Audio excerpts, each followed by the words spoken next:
Buenos días, feliz lunes 20 de enero, inicio de semana, la tercera semana ya, pues ya casi la cuarta semana de la cuarentena o de la sana distancia, de la Jornada Nacional de Sana Distancia, que en México está dando resultados hasta el momento, porque el pico de contagios y de transmisiones de la epidemia del coronavirus se ha mantenido en un nivel hasta ahora manejable en términos de salud pública, y creo que eso es un reconocimiento a todos y a todas las mexicanas. Desgraciadamente, y aquí yo quiero empezar esta post mañanera de la conferencia mañanera, pues mencionando lo que todos observamos y vimos el sábado pasado, este desafío de Javier Alatorre, principal conductor de TV Azteca, llamando a la desobediencia de los ciudadanos para que no le hagan caso al doctor Hugo López Gatell. Como ustedes observarán, pues nadie le hizo caso a Javier Alatorre, por fortuna. Y quienes le hagan caso, pues entonces que sobre la conciencia de Ricardo Salinas Pliego, el dueño de TV Azteca, y de Javier Alatorre, recaiga esta irresponsable y criminal manejo de una concesión de televisión pública. Este tema, por supuesto, fue abordado el día de hoy en la conferencia matutina. La Secretaría de Gobernación anunció que, en primer lugar, un apercibimiento y que podrían haber sanciones a la televisora de la Jusco, privatizada hace ya más de 20 años en el gobierno de Carlos Salinas de Gortari. Lo único que aquí quiero expresar es que durante la conferencia matutina el presidente Andrés Manuel López Obrador lo que creo que subrayó de manera muy importante, aunque aquí yo quiero subrayarlo todavía más, es que la peor sanción para TV Azteca es el rechazo clarísimo de las audiencias mexicanas, de los ciudadanos mexicanos que han condenado en el espacio deliberativo de las redes sociales esta posición que simple y sencillamente raya en un llamado con tintes criminales. El presidente dice que él optaría por no sancionar a la televisora en términos legales o en términos económicos. Es una decisión de él. Muchos de los simpatizantes del propio gobierno federal no están de acuerdo con esa medida, y yo creo que la peor sanción, esa es la que es usted y nosotros y todos los que somos audiencia pueden ejercer, que es quitarle la credibilidad y sancionar moralmente a una televisora que ya de tiempo atrás ha venido usando y abusando de una concesión del espacio radioeléctrico. En fin, muchas gracias a quienes están aquí sumándose y mandando saludos. Buen inicio de semana. Gracias a Isabel Zurita, Patricia Romero. Dice, eso deberíamos hacer con todos los bichos como Salinas Pliegos. Enrique SH, buen día. ¿Cuál es tu opinión de los audios de Pedro Ferriz? El asunto de Pedro Ferriz lo abordé el día de ayer. Básicamente se trata otra muestra de la desesperación y de el intento, la verdad es que bastante patético, de algún grupo de empresarios y del propio Pedro Ferriz de Con, de quizá desbancar a López Obrador. Yo nada más les digo, en el caso de Ferriz de Con, pues analicen la fuerza que tuvo Ferriz de Con, que ni siquiera pudo llegar al número de firmas necesarias para ser candidato independiente en el 2018. Ese es mi comentario.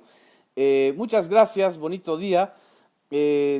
Sobre el tema de hoy, o varios temas, la mañanera estuvo llena de muchos temas y de muchos anuncios el día de hoy, 20 de enero, de abril, perdón. En primer lugar, yo creo que lo más importante fue el inicio donde se señaló que esta semana se puede tener ya el mínimo de 1 millón de personas seleccionadas, de dueños, de microempresarios que tienen menos de 5 empleados, de 1 a 5 empleados, dueños de establecimientos comerciales y de pequeños negocios, para entregarles el millón de créditos que se van a otorgar a través del padrón, en el caso de micros y pequeños empresarios, del padrón del Seguro Social, durante los próximos días. Adelantó que cuando empiece la declinación de la epidemia y baje la fase más difícil, se puede asistir a las sucursales bancarias a finales de mayo, y ya se van a tener también 2 millones de créditos que incluirían tanto a taxistas de ciudades y de zonas metropolitanas que han sido muy afectados, como a pequeños y muy pequeñitos y micro changarros, incluso que están en la informalidad. Esto se dio a conocer el director del Seguro Social, Zoé Robledo, abundó sobre el padrón que existe en el Seguro Social, el padrón incluso que ya ha observado qué empresas han mantenido a sus empleados a pesar de las serias dificultades que ha implicado esta situación de resguardo, de cierre de empresas y negocios para fortalecer la jornada de sana distancia. Un total de 645,000 empresas son elegibles para recibir los créditos a partir del padrón del Seguro Social. La gran mayoría, y esto es lo importante, son 505,660 empresas, 505,060 empresas del total de 645,000, son microempresas de 1 a 5 empleados. Es decir, los pequeños negocios son los que han sostenido la coherencia y la solidaridad con sus empleados, a diferencia de esos grandes negocios, de esas grandes empresas de más de 50, de 100, de 300 empleados, que en muchos casos han corrido a sus empleados, les han disminuido el salario o simple y sencillamente están viendo cómo sacan provecho de la situación y de la crisis del coronavirus, pidiendo rescates financieros. Esto se dio a conocer durante la primera parte de la conferencia matutina, y también el propio Andrés Manuel López Obrador hizo la reflexión diciendo que se equivocan quienes piensan que los ciudadanos son sujetos de manipulación a través de los medios. Esto fue en relación con todo lo que ha sucedido con, pues no solamente con TV Azteca, también con varios periódicos y medios radiofónicos e incluso medios internacionales. Toda esta parte ya la mencioné, dice: mi recomendación es que no se ejerza la sanción contra TV Azteca para poner en primer lugar la libertad de expresión. Destacó que el desplante de la televisora no hizo mucho daño ante la población, en el sentido de que no le hicieron caso. Insisto, la peor sanción que se le puede dar a una televisora como TV Azteca es la sanción de las audiencias, en donde ellos están perdiendo de manera acelerada una credibilidad que ya de por sí menguada por la crisis que han tenido las dos grandes televisoras, por haber sido cómplices fundamentales de los anteriores gobiernos que nos llevaron a esta situación de desmantelamiento del sector salud, de corrupción, etcétera. Ya de por sí traen ese déficit de credibilidad, y ahora con esta actitud consentida evidentemente por el dueño de TV Azteca, y a quien usó fue a su titular de noticieros, Javier Alatorre, pues con esta situación peor aún la credibilidad de esta empresa televisiva, que ya de tiempo atrás tiene un historial de desafío a la autoridad y a la ley, como observamos cuando fue el asesinato de Francisco Stanley, de Paco Stanley, donde resultó que además el propio Paco Stanley estaba implicado en una red de distribución de droga interna en TV Azteca. Después vimos el chiquihuitazo en el sexenio de Vicente Fox, cuando un comando de policías privados, a la mala, se quedaron con la señal de Canal 40. Y en los últimos años ha tratado un poco de limpiarse la cara TV Azteca, pero desgraciadamente siempre sale este rostro de desafío y pues de emprendedurismo reaccionario, por llamarlo de alguna manera. En fin, Este es mi punto de vista. En las conferencias matutinas de los miércoles ya se hablará sobre los créditos, anunció López Obrador. Los jueves se hablará sobre los proyectos del bienestar y los viernes sobre los grandes proyectos pues de infraestructura. En la misma conferencia matutina se dio a conocer el avance de la construcción del Aeropuerto Internacional Felipe Ángeles. Ya se han generado 19.128 empleos civiles y restan 700 días de construcción.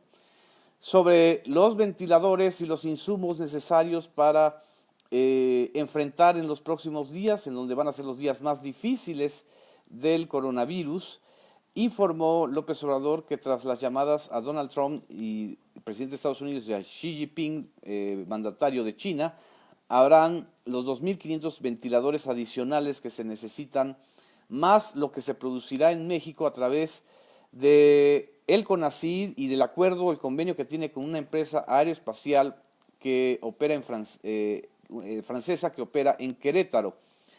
Esta parte también es interesante porque aunque los dos prototipos que está analizando el CONACYT no van a estar a tiempo para la situación más delicada del coronavirus, prácticamente ya uno fue aprobado por COFEPRIS y se va a producir a través de esta empresa francesa radicada en Querétaro. Vamos a escuchar esta parte.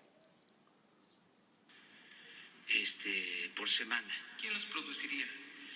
Es una empresa, este es un acuerdo que está haciendo el CONACYT con una empresa francesa que tiene una fábrica, creo que aeroespacial, en Querétaro. Y está ayudando en eso. Y luego hay otro que es 100% CONACYT, otro ventilador. El asunto es que todavía falta una prueba final y estaría hasta la tercera semana de mayo. Esto fue lo que mencionó el presidente Andrés Manuel López Obrador. Me están diciendo que está mal la fecha de la posmañanera de hoy. Una disculpa, ahorita la corregimos y es 20 de abril. Estamos en 20 de abril. Entre que sucedía la conferencia matutina y surgía la información, se dio a conocer que en Estados Unidos el juez que está llevando el caso del ex titular de Seguridad Pública, Genaro García Luna, rechazó los argumentos y la petición de libertad bajo fianza que le planteó García Luna. El juez Kogan, a cargo del caso, avaló fallos previos de que podría huir a otro país, a México, y señaló que los argumentos de García Luna no le convencen para decretar la libertad bajo fianza. Entre los argumentos que ofreció García Luna es que tiene riesgo de contraer coronavirus, y este riesgo no pesa más que el riesgo de su huida. Esto fue lo que en síntesis argumentó el juez Kogan. Aquí estoy viendo la línea de mensajes y de información de Dolia Esteves, una gran corresponsal en Estados Unidos, donde dice: al reafirmar anoche el fallo contra la liberación de García Luna con base en riesgo real de que huya, el juez Kogan destacó tiene acceso a diversos actores sofisticados e influyentes en México debido a que fue alto funcionario gubernamental. Así lo dijo, sofisticados e influyentes. Incluyen entre estos sofisticados e influyentes a Felipe Calderón, el expresidente. Este asunto, este hecho le fue preguntado a el presidente Andrés Manuel López Obrador, que dijo que en ese momento él no estaba informado, pero que el tema le parece gravísimo, sobre todo muy grave, que el titular de Seguridad Pública durante el sexenio de Felipe Calderón se vinculara a la delincuencia y no se cuestione a ese gobierno y mucho menos al expresidente Felipe Calderón, que ahora anda de epidemiólogo junto con otros muchos tratando de medrar en la crisis sanitaria que estamos viviendo. Así lo comentó brevemente López Obrador. Se ha llegado a esos extremos en donde el secretario de Seguridad Pública se vinculara con la delincuencia y que no se cuestione a ese gobierno. Incluso dijo que le gustaría leer un editorial de el Financial Times, aunque sea escrita por manos mexicanas. Ya al final, López Obrador, incluso desde el inicio de la conferencia matutina, mencionó que se alargó o se prolongó la reunión sobre seguridad pública y por eso comenzó tarde. Señaló que bueno, las jornadas de homicidios y de actos criminales no han disminuido. El número de homicidios por ataques o enfrentamientos entre bandas o contra civiles o contra ciudadanos comunes y corrientes por parte del crimen organizado alcanzó una cifra terrible este fin de semana y cuestionó que grupos del crimen organizado estén repartiendo despensas, queriendo lucrar con la situación y queriéndose congraciar con el gobierno o con la sociedad.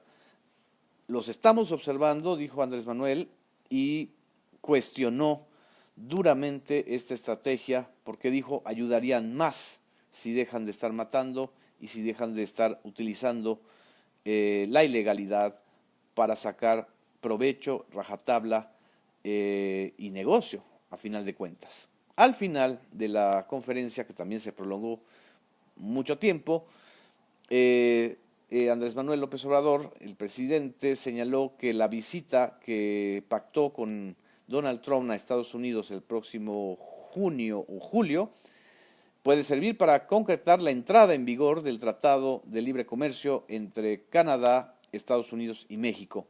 También informó que recibió una invitación de China a viajar al país asiático, una invitación del mandatario Xi Jinping, y que por supuesto la tomará en cuenta, aunque lo más urgente y lo más cercano pues es el viaje a Estados Unidos y sobre todo la concreción del TEMEC. Muchas gracias, aquí estoy viendo sus comentarios, espero que sea una productiva, tranquila y amorosa semana la de este 20 de abril, la que inicia este 20 de abril. Muchas gracias, un abrazo, hasta luego.